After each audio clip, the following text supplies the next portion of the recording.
court is perfect.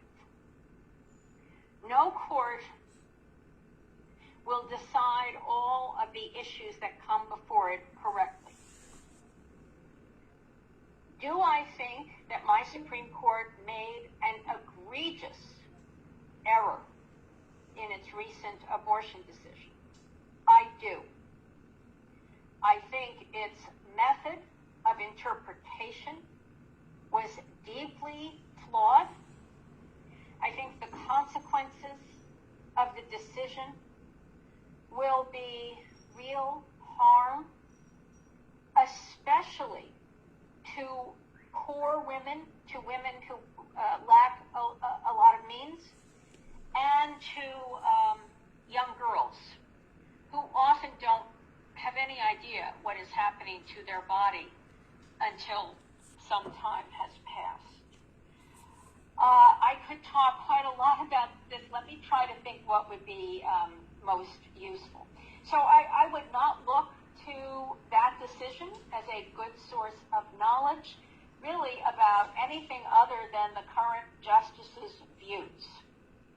The methodology for decision struck me as out of keeping with the disciplinary norms of judging.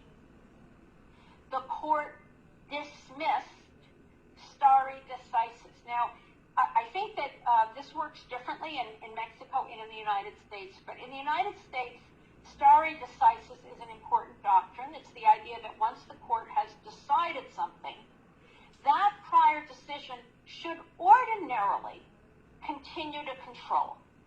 You need special reasons to depart from a prior decision. In the United States, Roe against Wade was decided in the early 1970s. It was a 7-2 vote in the court. There were justices appointed by Democrats who voted. There were justices appointed by Republicans. It wasn't at all partisan as far as I can remember. It did provoke a lot of controversy. The decision was reaffirmed in many later cases by the Supreme Court, including a decision in the 1990s called Casey against Planned Parenthood. In that decision, the court clearly said women have a fundamental right to control the decision about continuing a pregnancy until the time that the fetus is viable, because of the unusual burden and intrusion on female bodies and female lives and female choices that pregnancy imposes. At the same time, the decision recognized that the state could express its interest in respecting potential life through a variety of regulations, even in those early periods, as long as they didn't actually prevent the decision to terminate.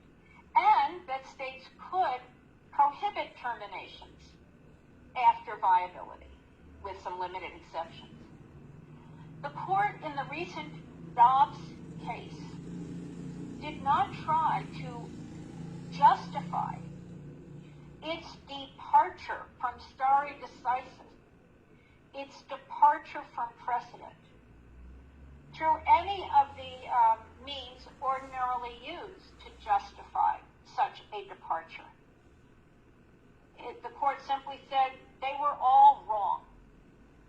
And this lack of respect by the current majority for former justices and former decisions struck me as inconsistent with what I would call the disciplinary norms of judging.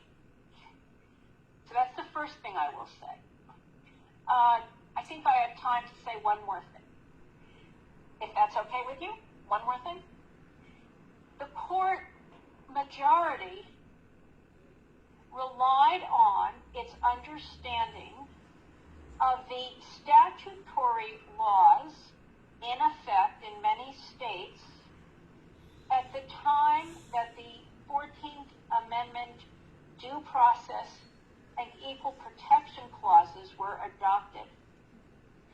to say, well, many states prohibited abortion then.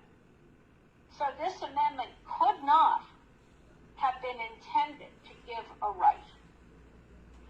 This reasoning strikes me as very fallacious, very incorrect, for, I think I have time to give you two reasons. First, this kind of reasoning is inconsistent with the very purpose of a constitutional amendment. The very purpose is to change what the basic law is. Second reason, the laws in effect in the mid-19th century were for the most part enacted in polities that excluded women from voting. They therefore did not legitimately reflect what I would regard as a democratic will. The third reason I'll give you is that on that logic, segregated schools, prohibitions on interracial marriages would all be okay, because there were laws prohibiting interracial marriage at the time, and there were laws permitting segregation of schools at the time.